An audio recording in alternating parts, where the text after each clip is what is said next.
Nag-walkout si Senadora Nancy Binay matapos ang mainit nilang pagtatalo ni Senador Alan Peter Cayetano. Sa gitna po yan ang pagdinig ng Senado sa sinasabing 23 billion pesos na halaga ng new Senate building.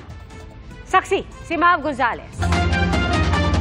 Unang araw pa lang ng pagdinig ukol sa ipinapatayong new Senate building, nagkainitan na sina Senate Committee on Accounts Chairperson Senador Alan Peter Cayetano at ang pinalitan niyang chair na si Senador Nancy Binay. Ayon kasi kay Binay, walang basehan ang binanggit na 23 billion pesos noon ni Senate President Chis Escudero bilang kabuoang halaga ng new Senate building. Ginugulo mo yung hearing wala namang kailangang magulo.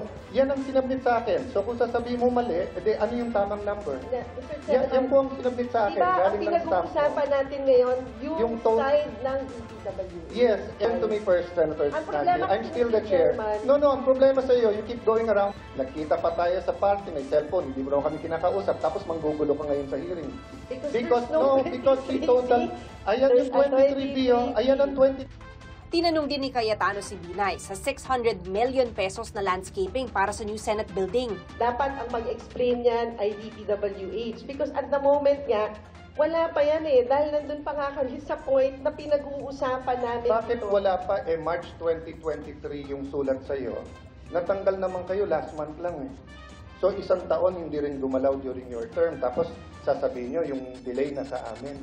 Ang sulat sa iyo March 20, 2023. Because, Mr. Chairman, we're in the process of reviewing everything. So kung gusto niyo tumulong sa review, you're welcome. Kung gusto mo pag-debate, doon tayo sa labas. Hanggang sa naungkat na ang isyu ng mga Binay sa Makati at mga Cayetano sa Taguig. Invento ka baka naman ito yung Makati, Taguig. Sabi mo may sumasaksak sa likod mo, di kasuhan mo ng attempted murder. Sige, bubulong ko sa iyo mamaya kung sino yung sumasaksak. Pero hindi ako. Ano kilalaman ko doon is sasabihin mo. Actually, Mr. Chairman, may sinabi ba ako ikaw? Wala akong sinasabi na ikaw, ha? Paano mo sasabihin mo sa media, may kilalaman to sa Taguig at Makati, tapos pero sasabihin mo may sumasaksak sa likod mo. Pero Hindi sinabi naman ko ba na marites. Alan Peter Cayetano ang Hindi. sumasaksak Pero sa akin? Parang, di ba sabi nila yung pag nagre-react ng ganyan, baka guilty. Mag-Lourdes ang pangalan mo, hindi Marites. Nakakahiya na. Si Senador Robin Padilla, sinubukang mamagitan sa dalawa. Pwede po bang i-move na lang po natin kung suspend? Paliwanag ni Cayetano, galing mismo sa Senate Coordinating Staff ng mga tauhan dati ni Binay ang halagang 21.7 billion pesos para sa new Senate building. Kapag isinama ang ipinambili ng lupa na mahigit 1.6 billion pesos, aabutin ito ng mahigit 23 billion pesos. Pero giit ni Binay, hindi naman sakop ng ginagawa ng DPWH yung ipinambili ng lupa. Gusali lang ang pinag-uusapan, bagay na pinag-awayan na naman ng dalawa. Ang problema, hindi ka nakikinig. Yun na nga, Mr. Chairman, ikaw nga hindi ka marunong magbasa. 21 naging 23. Hindi ko sinabing 23 ang galing sa kanila. So, ma'am, make your point and Well, then my point move on. is, Move on kasi out of order ka na. DPWH, nag-i-exist ba sa documents nyo yung amount na 23 billion? No. Then you Sorry. said Ma'am, there is none. Nag-walk out sa pagdinig si Binay. Tabuang Kanaday.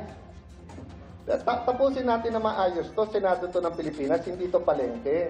It reminds me of 23. Mukhang doon talaga, this is a replay of the 24 Senate hearings ng 20. Parang may ganong treatment sa inyo. How does that... Siyempre, tao lang din naman tayo. And parang yung sugat na akala ko naghilom na, parang binuksan muli dahil naalala ko yung ginawa sa pamilya ko kung paano nila sinira yung pangalan namin. Ang tinutukoy niyang pagdinig noong 2015 ay ang pag-usisa ng Senado sa pangunguna ni Cayetano rin sa umano'y pagiging overpriced ng Makati City Hall Parking Building 2. Ang kontraktor ng proyektong iyon na Hillmarks Construction Corporation ay siya ring kontraktor ngayon ng new Senate Building.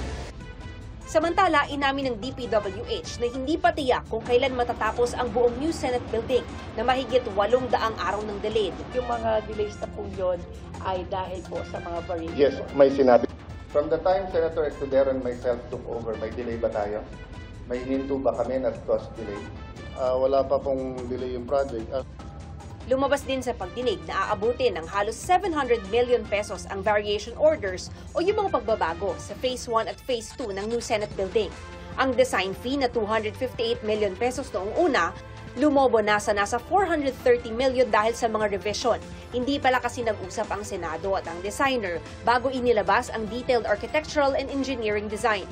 Sa mga susunod na pagdinig, ipapatawag naman daw ng komite ang contractor at Senate coordinating team para ipaliwanag ang mga gastusin sa new Senate building. Para sa GMA Integrated News, ako si Mav Gonzalez, ang inyong saksi. Mga kapuso, sama-sama tayong maging saksi.